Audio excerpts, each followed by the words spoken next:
कौमी असेंबली से इस्तीफे देकर फिर कभी वापस न आने का कहकर जाने वाली पीटीआई अब असेंबली में वापस आना चाहती है। क्या तहरीके इंसाफ वापस आने की दुरुस्त वजह बता रही है या वापसी का बहाना तलाश कर रही है? अपने खिलाफ तहरीके अदम एतमाद कामयाब होने के बाद इमरान खान ने ये कहकर पीटीआई अरकान से इस्तीफे दिलवाए कि हम इन चोरों और डाकुओं के साथ असेंबली में नहीं बैठेंगे। लेकिन तब जितनी जल्दी में पीटीआई ने इस्तीफे दिए, अब उससे भी ज्यादा स्पीड के साथ असेंबली वापस आने का इरादा रखती है। कप्तान असेंबली से जाने की एक जबकि वापसी की दो वजूहात बता रहे हैं। इमरान खान ने कहा, अगर सदर मुमलिकत ने वजीर आजम को एतमाद का वोट लेने का कहा तो खदशा है कि अपोजिशन लीडर राजा रियाज शहबाज शरीफ को ही वोट देंगे।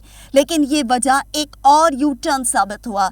अब ना तो सदर एतमाद का वोट लेने का कहेंगे और ना ही पीटीआई तहरीके अदम एतमाद लाएगी। इमरान खान को लगता है कि पीडीएम हुकूमत राजा रियाज के साथ मिलकर निगरान हुकूमत में अपनी मर्जी के लोग लाएगी जो आम इंतखाबात में पीडीएम की मदद करे।